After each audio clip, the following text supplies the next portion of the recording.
Hey everyone, welcome to Build Brunch, the daily morning show where we talk about the latest topics in entertainment. I'm Brittany Jones-Cooper. I'm Shannon Coffey. I'm Allie Colbert. And I'm Lucas Tim. Hi, everyone. Welcome. Today we're going to talk about how John Mayer sees not drinking as a return investment and why Tide's new packaging has caused yet another social media frenzy. Plus, Married to Medicine stars Mariah Huq and Toya Harris join the table. But first, Bachelor Nation. Guys, there's so much going on in Bachelor Nation. It has to be our first course for today. Yes. The first thing is that Ari, you remember Ari? He ditched Becca and went for Lauren. Well, now they're expecting a baby. Did you guys know that? So they bought a house, they have That's a shady baby. Right, they're getting married in January, but they're living a very basic, fun, white life in Arizona, and now they're having a baby, so it's happy. They're so boring. They are.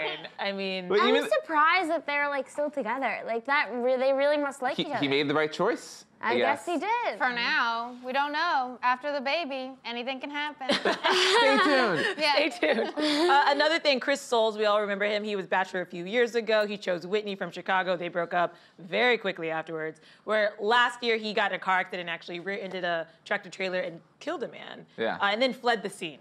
Yeah. Come It was really, really bad. So really great guy. Yeah. Like, So now he's facing up to 2 years. They kind of did some sentence, or he pled guilty. He pled guilty, Yeah. and now he's being sentenced possibly to 2 years. Oh, 2 years seems like such a short amount of time. For killing someone. Yeah, for killing someone and being like, peace. Right. Because he didn't just kill someone. He was like, I'm okay. I'm a reality TV star. I don't need to stay here. Yeah, to flee a scene is a bold choice. Yeah, and it's so common. Yeah. I'm not surprised though, because he's kind of crazy. I feel like Right. on that show he did so many character voices. He'd always be like, "I'm not leaving," and you'd be like, "Why are you doing an old-timey man voice?" Right. Like, Didn't it seem he was like this small town guy from Iowa who wanted to really be like an actor? yeah. So he was sort of using the show, I feel like, to do that, and it just didn't pan out. Yeah. It actually took the opposite direction. Chris was using it to be an actor? He was like really into, Yeah, in He was Bachelor, into his acting? last season of Bachelor in Paradise, when he got sent home and he was in the van, he did like 5 different characters. And I was like, this is like a quick character reel. He was like, I'm losing my camera time. And he was like,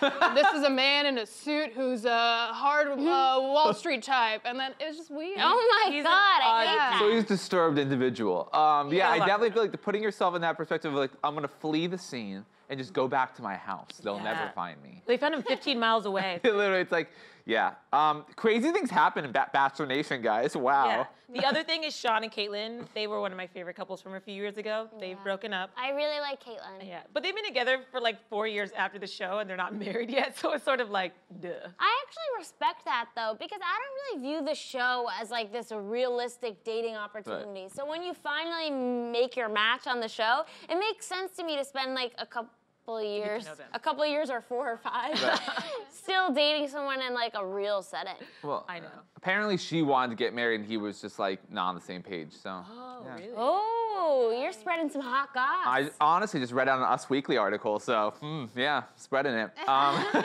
She was a huge advocate for freezing eggs. And she like speaks out about it, so I didn't know like if they were delaying everything and they just wanted to get to know each other like you were saying, or if like maybe he was like, I don't want to have kids, and she's like, well, I better safeguard this, Right. like just in case. Now I have so many more questions. Yeah, me too. I mean, and then the sad thing is, of course, these devastating fires that are spreading throughout California. And of course, our thoughts go out to the 48 people who've lost their lives and those hundreds of thousands of people who've been affected by these fires. Please donate your money. I think what To me. To me, and I'll deal with it. No, I think support LAFD.org. But the Bachelor House, it was caught on fire, and like the production set is burned down, and like the pool house, I don't know, has been burned down. And I think they're filming a season. So this is like legit drama happening. Like, hey, can I borrow you for a second? The house is on fire. Like literally, like, that is like. Actually, that would be such a better season if they had to choose like who they were in love with while the house was actively burning. Right. Like, hurry up. I feel like it would make more sense because it feels like it's always on fire anyway. Right. It's like, Shannon, choose Ellie or Lucas. Ellie or Lucas. I The fire's don't know, coming. both. Polygamy. It's definitely always metaphorically on fire, but now like Yeah. literally definitely creates that needed heat to represent they are just living in hell on Well, the it show. is the most dramatic show ever, right? That's what they always say, so it definitely took. But it's funny, this little girl her house was next to the Bachelor house, so she actually went up with her dad, risked their lives to go check on their home, and then saw that part of the Bachelor house was on fire, so they tracked down a firefighter, was like, hey, can you save the Bachelor house? I really like the show. Growing up next to the Bachelor house, like the Bachelor house is your neighbor? Yeah, well, that just shows you how much money this girl has. That's so weird, right? Yeah. I was shocked to find out that they supposedly update the house and like paint it different colors every season. Really? And it looks the same to me. I we never don't even see the see the bedrooms, house. Then why are they remodeling them? Yeah. I don't know, maybe for the contestant? What a waste of money. Maybe they just get trashed every season. It could. It does need an update. Well, now it'll get one. Yeah. And maybe it should have burned more. On that Nobody note, lives there, guys. Chill. it's a set. It's reality TV. It's a set. On that note, GQ has released its Men of the Year covers for 2018. Yay, I love this issue. The magazine named Crazy Rich Asians star Henry Golding, mid-90s film director Jonah Hill, and Creed star Michael B. Jordan as their powerful men for 2018. Plus, the magazine also named Serena Williams as Women of the Year, but many slammed GQ for the quotation marks are on the cover. Right. So just to clarify, the designer of Off-White, Virgil Abloh? Abloh, I think. Abloh? I'm messing up names this morning, but the Off-White designer is known for those quotation marks around his design. So on a lot of her tennis apparel, which he's done, you see those same quotation marks. However, I obviously see the implications around women on the cover. I think Serena Williams is somebody who is constantly attacked for being too masculine, and so when they put woman around, it's like, is she a woman? Like, yes, she's a woman. Why put quotation marks? Yeah, it does. But then when you do the research, right. very simple. But no one does the research. No, ever. I love all these pics. I know. The Michael B. Jordan photo shoot, I'm a huge fan of his. Weren't you gonna interview him? Yeah, he was supposed to come to Bill today, but apparently he's sick. But we're gonna have the rest of the cast from Creed 2, so if you guys wanna check that out, it's gonna be really fun. And the director. I love Michael B. Jordan. I love Michael B. Jordan. He's the hottest thing in the world. He's a great actor. So hot. In this photo shoot, he's like with a wolf. He's like the leader of the pack. Like, I'm really feeling him and all his muscles. Yeah. I'm assuming that's what that means. That's a good read on that. Yeah. Leader of the pack. I like him. Did anyone see mid-90s? And also, actually, in Henry Golding. In Henry's photo, don't you have like old Hollywood vibes? Totally. Yeah. Like he's like a Cary Grant in that photo or something like that. Well, he definitely, it's Crazy Rich Asians, he comes across as that like old Hollywood, which I think is the purpose of the movie to have that glamour, that old Hollywood glamour. So I really like him too. And then Jonah Hill, it's just like. Did you see mid-90s? No. Anyone? I haven't seen it. No. I loved it. Really? It was really cool. It was like a fun slice of life, like young, like skater kids in LA. I'm not really sure why Jonah Hill wrote and directed this because I think it's really far from his personal story. Yeah. Like it was like these kids who like financially struggle, they come from broken homes, and like Jonah Hill, I'm pretty sure, was pretty rich growing up. I think in the article he sort of mentions that it helped him sort of think outside of his world when he first was introduced to like the stories of these skaters and stuff. Yeah. Like it helped because I think he lived in a very certain world and this showed like diversity and all these other struggles. I And loved that's it. what drew him to the project, which is really cool that he's able to like explore himself through the art in that way. And also his progression as an actor has been really interesting. And to see him like take this turn is like, oh, he's growing up. Yeah.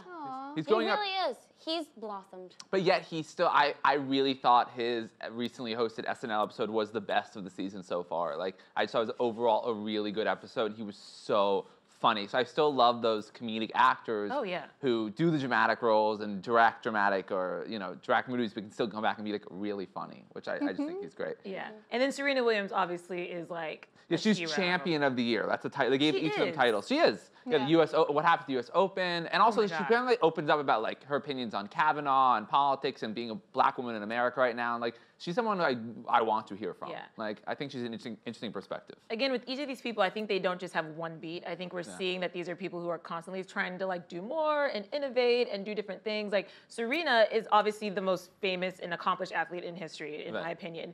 But then she's also now investing in all these different companies and she's on boards of companies and she's becoming this businesswoman and now she's speaking out about politics. Like I think it's so cool to watch how these people change and evolve over the years because you really can't stay the same anymore.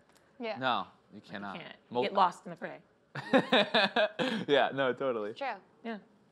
Well, in a recent interview for Complex's November cover story, John Mayer revealed that he once had a 6-day hangover after Drake's 30th birthday party. The singer decided he would quit drinking after the worst hangover of all time, and 2 years later, he's still thrilled about it. Let's take a look. It was Drake's 30th birthday party, and I made quite a fool of myself. Really? Oh, and it took me weeks to stop doing this every morning I woke up.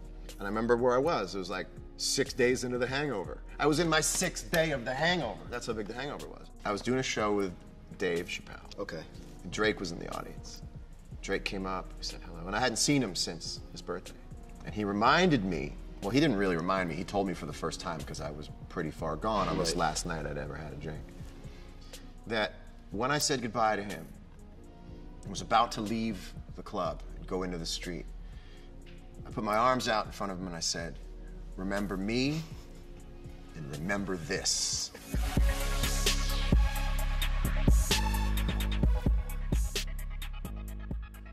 The last 5 seconds of that video are so funny of him just being like, boom, dun, dun, dun, dun, dun, dun, I'm sober and sexy now. And you're like, what's happening, John Mayer? Calm down. He's been really careful about not saying the word sober, though. Right. He's like, I say that I'm not drinking because he doesn't, I guess, identify as having been an alcoholic or Having a problem. Having a problem. Yeah. Yeah. I totally like agree. I don't really drink, so like that, I'm with John Mayer on that. I like not drinking. I feel more focused. Yeah, I think it's so weird and such a scam that like drinking is legal and like all the cool drugs aren't. Like it just doesn't make any sense that we're like, marijuana makes people want to murder. And they're like, here, chug this tequila until you black out, lose your brain cells, and like make every mistake in the book, and then be like, I'm sorry, it wasn't really me, I was drunk. Yeah. It's just a lot. Totally. It's so much more safe when you just smoke pot. Yeah, I can literally eat like a million like edibles and never just do something that I'm not proud of. I'm always proud of how I am when I'm high. I make the worst decicies when I drink.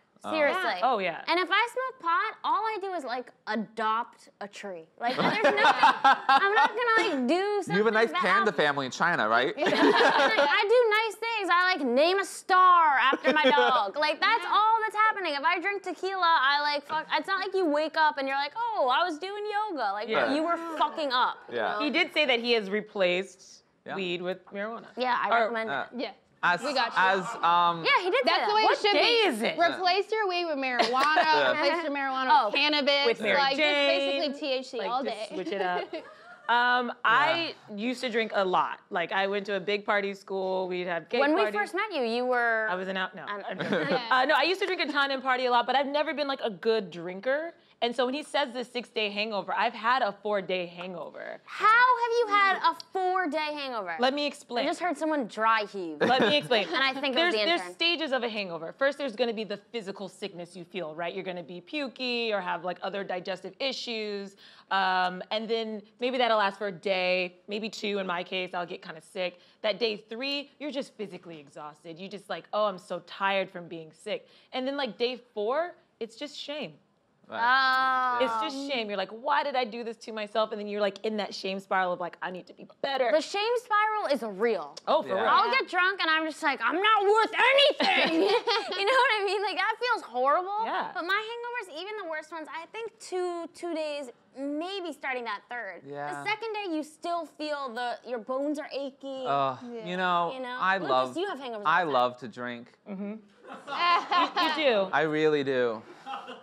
Yeah, I do. I don't know what to say. I love to drink, guys. And I can say that I have had really bad hangovers, and every time I'm always like, oh God, why'd I have that extra vodka when I had the tequila before? I don't have any problems. But I always, yes, if I'm not able to get up and work out and sweat it out, that means it's a really bad one, and I'm just staying in bed and gonna watch TV and just eat as much as possible, and then the next day then sweat it out, get in the steam room and just whatever. But I will say about drinking, 100% agree with you that Get in the steam room. I feel like we're talking to like 30-year-old Yeah, Walter. like who are you? you have to sweat it out. How else do you get it out of you? You have to sweat all of it out of you. You lay on a couch, you eat a cheeseburger, drink a cherry Coke, That's and a day Snicker 1. bar. Day two, you work out, you sweat it out. Coke, That's my hangover. I'm like a real housewife. Get a Day 2. fountain soda with a nice spritz of vanilla. Yeah. What's wrong with the cherry Coke? I don't know. I never hear people drink. Yeah, I don't like. I can't. Shannon's like, no. I just need water and food. But yeah, drinking is so fun. But God, I've hurt myself so many times. You've hurt yourself? Yeah. I think aging helps. Like now that I'm in my Emotionally or? early Both, and 30s, I barely drink. I certainly don't get hungover anymore. I mean, John Mayer's 41 now, so this was 2 years ago. He's 39. You get why you have a 6-day hangover at 39. You just can't hang anymore. Right. So like you'll grow out of this. Yeah, I mean, see the don't scar on know my that you will. See the scar on my chin? My mom. That's a story for another day. My mom is an alcoholic. Oh, cool. And so is my grandpa. So some people don't go out of it. Right. Oh, that's true. It could last a lifetime. Yeah. No, If the I shame can doesn't get control to it. you, yeah. I can control it. No, yeah, totally. What was the craziest thing you've done when you were drunk? Oh. Oh, well, I don't know if I'll share that Here, on the I'll tell show. you something that was really bad that I got in the habit of doing. I would send texts when I was drunk, and they would be horrible. You know, to people you like, people you don't like, whatever it is. And I would then, when I was drunk, delete the text because I wouldn't want my sober self to worry about it. Self-preservation. So then I would wake up and I would be like, God damn it, drunk Allie. And I just was like, would see like a response. And like, I hate that I do that when I'm drunk. I'll delete messages just so that I would like protect myself. I'm like, don't worry about it, sober self. I'm a big It's bad. faller. My okay. friends, shout out to my friends who literally caught me. He's our J-Lo. I fall a lot. The last time I had a really crazy night out, we were at this club and I dropped my drink and my friends weren't paying attention. I then slipped on my drink, but caught myself and I woke up and was like, whoa! And I was like, did anyone see me catch myself? No, no one did. I just poured myself another drink. I haven't gotten really drunk in like 2 years, and the last time I got drunk, I was at a karaoke bar, and my friend was on a date, and I bit her date, and I don't remember biting her date, but she was like really angry about it, so I bit her date like on his neck. It was like not sexual. I just was like, I'm a cat. And then there was karaoke, and I got kicked out for stealing every single person's song. I stole like 7 songs, and they were like, we need to get her out of here. Get her out of here. And then I went home and started puking, but I was FaceTiming my friend, and I was like, I'm so sad because A$AP Rocky doesn't love me. And they were like, A$AP Rocky doesn't know you. Like, he doesn't like you because he doesn't know you. And I was like, you think he would? And they were like, stop bombing over FaceTime. I love that. Did you bite Beyonce too, or was that Oh, different? was that you? That was me. Okay. Wait, what did you do? Bite Beyonce. Who bit Yeah. Beyonce? It was not Sonali. Oh, allegedly. It was Shannon. Shannon. I don't know why I bite so much when I'm drunk. That's a thing. That scares me. Yeah. But I know, you know what? I know a girl that does that too. Yeah? Yeah, her Biter? name's Jess Lou. like a love bite. Let's She, link no, up. she chokes. Oh. Jesus Christ. I just get really silent and dance by myself. I If did. I'm drunk, That's you'll know nice. it. I stop talking and I'm just dancing in a zone. Like You do spinning that in every circles. morning. I know, but I'm talking while I do it. When I'm drunk, I don't talk. You're silent Yeah, dancer. I'm silent. I I'm have a a lot video of you two dancing together. Yes. Tipsy. Oh yeah, that was Yeah. fun. Neither Yeah. of us was talking. We were just in the zone. There was Yeah. a lot of closed eyes and Yeah, I hips saw- gyrating, and I was like, oh, what if they hook We were up? dancing to Drunken Love by Beyonce and Jesse. And you're drunk, and we're kind of in We were in love. We danced. Yeah. Definitely highlighted my 21st birthday was blackout, singing karaoke, my older brother holding me up as I refused to get off the stage singing Like a Virgin by Madonna. And I'm just like, and Nicholas is holding me up like a virgin. Like, I was committed. And you love Madonna. I love it. I Yeah. was never going to let her down. Aw. I just imagine you doing so much like titty work for some reason. Well, Slutty whenever I Lucas think comes about out. you, Yeah. For some reason in my mind, you have like the greatest set of titties. Like, He does have good pecs though. yeah, I've been told that We always talk about his pecs. Your pecs Yeah. deserve their own segment. yeah. they should. Last comment, Andy Cohen said nice boobs. That was a nice Ooh. compliment. Whoa. I took I that to was heart. there. You were there. He Witness. said nice titties, Lucas. Damn. All right. Well, hopefully we'll see those nips soon. Keep watching. Yeah, keep on watching. Tune We on might have a in. nip cam coming. In other news, move aside, Franzia. Tide is reinventing its packaging yet again, and wine drinkers are intrigued. The new Tide Eco Box will use 60% less plastic and feature a twist-off tab to pour out the detergent. But the internet couldn't wait to point out its resemblance to boxed wine. Many took to Twitter joking, why settle for Tide Pods when you can pour yourself a glass of Franzia style, the new purple drink, and broke Franzia, woke, Tidezia. Check it out. Damn, that sounds so fucking irresponsible of Tide. People were dying. The kids were dying from that. Now they're just trying to kill adults, So there I were guess. apparently 8 deaths, and a lot of kids suffer from dementia now. Dementia. Really? Yeah, that's what the article said. Oh my That's God. tough. 8 deaths. Why are they doing this then? I don't Well, think it's funny. eco-friendly. No, come on. That's what they said. No. This is a scam. Yeah. This is a scam. It's really bad to me because if there's not a there must be some sort of child protection lock on that. Right. Otherwise, this is like hyper dangerous. Because even drunk Lucas might get confused. I could. You know? I very much could go into the laundry room and be like, ugh. I don't know. It seems weird to me that they would do that after the Tide Pod thing. Yeah. Yeah, in my opinion, I believe that Tide is a nihilistic company that offers a great product to wash clothing, but also to release us from this horrible reality. I think that they're like, hey guys, we believe in options, and if you don't want to be here, take our product. You're saying it's not bad. Assisted suicide. Yeah, I think that Tide's like, hey, we made a mistake, but let's go with it. I really admire that. Get out the stain. I think, you know, some people like want Tide. Hey, I'm not gonna I argue with do that. though, just to plug Tide, love it. Tide is my detergent of Me choice. too, yeah. It is my I detergent. love using Gain. Tide Pods. Yeah. Gain? Anybody Oh, gain? I love the Tide Pod. I like Yeah. getting to the dragon fruit scent. Oh, that's so good. Did you guys notice they put a scarf on the... Is that a soccer It's team? cold. Yeah, it's a soccer team, I think. Goal. Our Macy's Day Parade. Floats. Yeah. Cute. Have you licked the Tide Pod though? No. No. I Have haven't. you? I like have Shannon. like only 3. Like sometimes right Only before you throw it 3? in, because you could just taste it really quick and then you throw it in, but you can't let it like sit on your tongue. But if you just go, then you can like taste a little What bit. did you But taste? why? Oh, because I don't know. When I was little, I used to drink soap and water every day. Oh. Just for fun, because Okay. I was like, I love science, and I thought that was science. Did you not get sick from that? No, I never got sick. I would cry and be like, I'm gonna die. And I would do that. I did that for weeks, and then I didn't stop until my mom was like, you are gonna die. And she like set up a little goodbye funeral for me. You know? Are you serious right now? Yeah, love because your my mom. mom was like, she would always reassure me, like, you're not gonna die, it's just soap and water. But I kept on doing Yeah. it because I was like, I'm not dying. Yeah. So So finally, were she you was trying like, to die?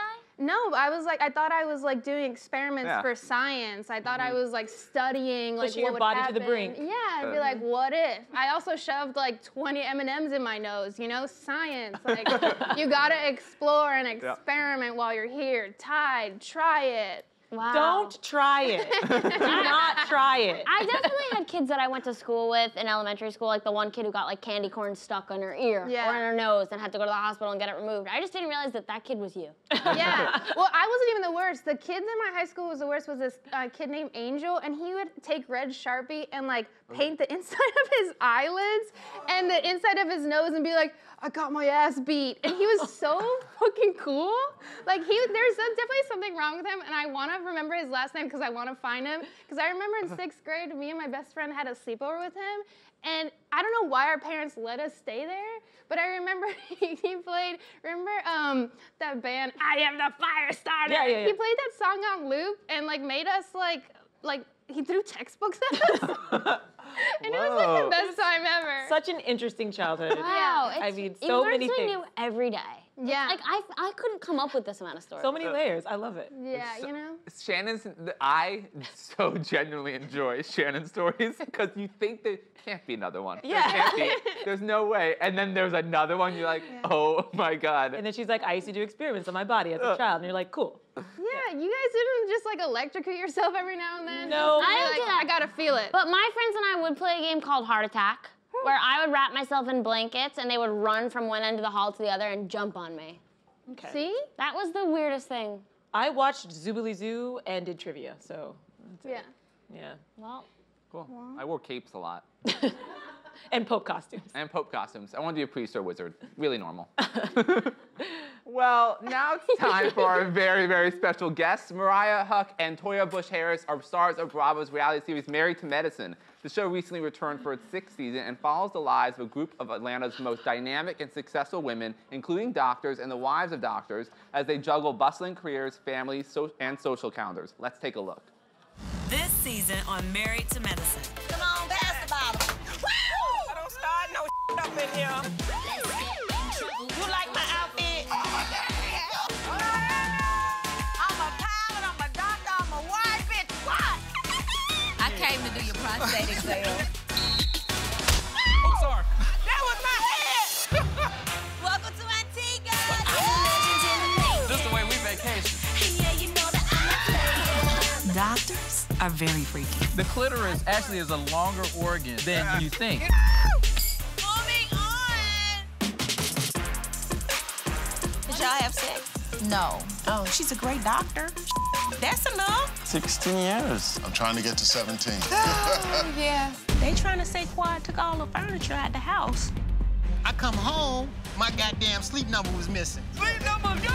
I saw my husband last night dancing in the car with another woman in my mother face. You went to dinner with another woman. I can't do it with you anymore. Why did my husband do that to me? Because he's a man. Your mother never said, I love you. Kind of like a nervous wreck. My wife is having surgery. The incision looks like it's completely healed up. There's a head right there. Is she choking? Layla. We have not been perfect as your friends, but we are here for you. What are friends for if they cannot help you carry your burdens? Eagles don't roll with chickens, so I don't have nothing to say to you ever. I'm a goddamn hawk. Fly down and vulture and eat your ass up. Don't you ever talk to my husband like that! You lost your mother mind. All of this that's happened, I pick on the guy of that hoe. I mean, it done blew my wig back. Chopped up and served on the side. Somewhere in there, you know, we're all sister friends. Everyone, please give a warm Bill Bunch welcome to Mariah and Toya. Woo! We are so thrilled and excited to have you two on this show because we are huge fans of Married to Medicine. And you guys are on season 6, and that is a huge achievement on its own. But it is so dramatic, entertaining still. It is. What do you think, why is this show still fresh and still exciting? I think it's still fresh and exciting because it's authentic. And I think it's relatable. And I think whether you love this person or hate this person, there's somebody on there that you can relate to at least. Absolutely. You know, so I think it's a great ensemble cast. And I think, you know, for the most part, we're just real people. And people can relate to our struggles, our ups and our downs. And we're honest. We try to keep it real. We try to keep it, you know, as honest as we can be. I mean, I know I put Well, my some life of us do. we do. I know. I We give it do. to them as real as I can. Yeah. Absolutely. Yeah, speaking of which, I mean, so the latest episode is aired. It's your anniversary celebration. You invited everyone to go on 10 years. vacation. 10 years. Congratulations on that. Yes. But long 10 years. You and Contessa got in a very serious fight because she accused you of hitting her. What was that like, in especially dealing with that on a show? You know, it was hard for me because, you know, when you're on television, you're like, it's one thing for someone to accuse you of something, you know, and just out and about on the street, and you're like, yeah, girl, whatever. You know, you just keep it moving. But on television, you're like, oh my God, I'm being accused of something.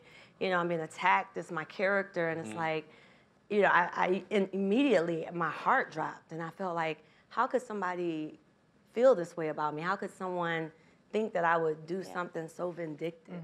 You know, and I immediately felt hurt. You know, and I just broke into tears because you can't describe that feeling. Yeah. You know, and all of my friends, I felt supported because they know me. Right. You know, they've known me for 8 years, most of them, and they just were like, you know, they just felt like, wow, you know, maybe this girl just doesn't know her as well as we do. You know, and I didn't know how to explain it. You know, and then the next day I was like, wow, how dare her come up to me and want to now hug me and kiss me too? Like, it just didn't make any sense, you know? There was a nice resolution at the dinner though later, which because I hate to see you guys fight because we've seen there really is like that sisterhood. I mean, especially like last season with Simone and her husband, watching everybody come together, I was like, you don't get to see that a lot on television where there's all the drama, but you can tell that there's like real strong relationships. So I like when I see you guys come back together. I'm never one to hold a grudge. I mean, I always tell people that I've always, you know, I grew up being a little bad girl. So I try, you know, when I got as an adult, I always said, you know what? I'm gonna ask God to forgive me. So you know what? I'm just gonna have to forgive everybody else. Yeah. You know, so I try to forgive really, really quick. You know, and not hold on to it. If not, we'll have a lot of gray hairs, right? That's right. Well, you have a whole grown right. It's blue. That's about it. Yeah, right. We're a little ombre, you know. We like to sew it on and take it back out. And Mariah, at the last dinner, you kind of felt, it seemed you felt very ganged up on. Can you just explain what the thoughts were going on in your head at that moment? You know, I don't think that I felt ganged up on as much as I felt alone. Unsupported. Yeah, I didn't feel as though the group were, you know, I don't think that they were being as vocal as I need them to be about something so serious. I think that it's okay for us to have jabs, but I think at some point when a friend is saying to you, I can't do this anymore, this is not for play, it's not for TV anymore when it comes to my family. Right. I mean, I have integrity, character, and I have a line that I've drawn. Right. So I think I just felt alone in that moment. And I know my husband was very uncomfortable as well. So that really was a sign for me that it's time to get the hell up and go. Right. And how is your relationship now with glasses? You were breaking. I mean, you know, these are really nice. No, you know what it is? I'm serious. I believe that I love Antigua. It was amazing. Yeah. But they had very thin glasses. Right, yeah. So tell you. I don't think it's your fault either. did. You just kept tapping them and they kept breaking. You know what? She's moving to styrofoam. For real. Toya, I gotta know, this is kind of a personal question, but what's the relationship with birth control right now? You know, honestly, I haven't been on birth control in years. That's what it was. You know, my husband and I hate to say it on live TV. You can we have been doing the pull-out method. Oh, seem too much. For 6 years, yeah. I mean, we Watch really out, because I was a pull-out baby. Really? But he's a doctor, and he's like, he just knows. He's but really even if he's good a at doctor, it. he's not. He got this thing down to a science, y'all. I'm telling you, I have not been pregnant. We've just been. We're a pro with the pull-out method, and I did not want to be on my menstrual during this trip, so I was like, you know, I'm gonna take this birth control. I'm gonna regulate it. Bad idea. Bad idea. Bad Really idea. bad. My hormones was all over the place. Well, all over the place. It kind of points to what also makes this show so great is that like there are such funny, real moments. You guys are so hilarious from the catchphrases to the moments. Like, so what other moments can we look forward to this season? Like any kind of funny, exciting ones, or of course dramatic ones? I think one of the most dramatic things this season, and shocking for me, is Heavenly and I church meet in church. What? Really? Yeah. Oh, I'm scared. Yeah, and it's an interesting moment, to say the least. You know, I took it very serious because I don't think you play with religion, and I'm definitely not going to lie or, you know, just not be authentic in, you know, any house of God. But, you know, it's going to be interesting to see how she walks away from that. Right. Yeah. I was just happy that lightning didn't strike us while we was in there. It was just so much going on. Has she stopped talking about your mom? Not at all. Really? Not She's at still all. doing it? Yeah. Oh. How does your mom feel about that? She's very hurt. Yeah. And she's disappointed in me. For some reason, she still brings it back to me. The responsibility is on me. This is who I'm hanging with. You know, you need to put the gauntlet down and just say enough is enough. You've tried. I have. That's what I'm saying. I mean, she's an adult. I can't make her say or stop saying anything. Can't put a muzzle on it. No, I would love to. That's a great idea. Muzzle. Yeah. I think for me, I think, you know, I have two things I loved, you know, one that I hated. I hated the bus ride. I think that coming up the bus ride is going to be very interesting because I think that's where I just lost it. The bus ride? Yeah, the wine trip. Oh, yeah. I think, I lost it. You know, I had enough. And I felt like all season, you know, I took a lot from, you know, this particular individual all season. And I felt like I had been a bigger person. I kept apologizing. Well, she's kind of passive aggressive, so people don't get to see as much as you. Right. And I think that was a lot of your frustration, that people didn't get to see a All lot the- of things that were That pushed you to that point. Yeah, so, I'm like, you know, I'm one of those individuals like I keep trying to make. I'm so sorry, you know, how can I make it better? You know, let's talk about it. Wear your you heart know? on your sleeve. Yeah, I'm always trying to like, you know, turn the other cheek, and it's just like nothing was working. And then this one particular moment, I just was like, you know what? I'm done. I'm done with you. You know, like, and I just went there, and I was like, I shouldn't have went there. It was a real live breakdown. Oh God, it was like, you know, it was everything. It was, your wigs are bad. Everything about you is bad. It was. You know, everything, and it was just terrible. I mean, she threw in the kitchen sink. Everything. But she didn't break a glass. Yeah, right. So hey. And but the good thing is, in the end, I loved my last scene. To end the season, I was like my favorite. Okay. Well, that's good. Probably of all of my scenes of Married to Medicine. I'm not That's sure that I something to can look say forward the same. Really? It's That okay. was my favorite. Speaking of what you just said about how the show doesn't necessarily capture everything that's like building up to what makes you so angry or something like that, like what are some things that you wish the show would show to audiences that we're not seeing? You know what? Actually, you know what? Let me rephrase that. You know, I said my last scene is my favorite. I hope my last scene is my favorite because I don't know what they're gonna show. Because I filmed, you know, with my sons and my husband, and we filmed some amazing things. But you know, we filmed for what, an hour, 2 hours? But they gotta snip it down to. So is there anything you hope that they or wish that they would have? You know, so for me, I would say, you know, we filmed just, you know, we talked about what it meant for us as a family to come together. We talked about, you know, moving to the next chapter into our home, and we prayed over our home, and we put scriptures into the walls before they laid the final.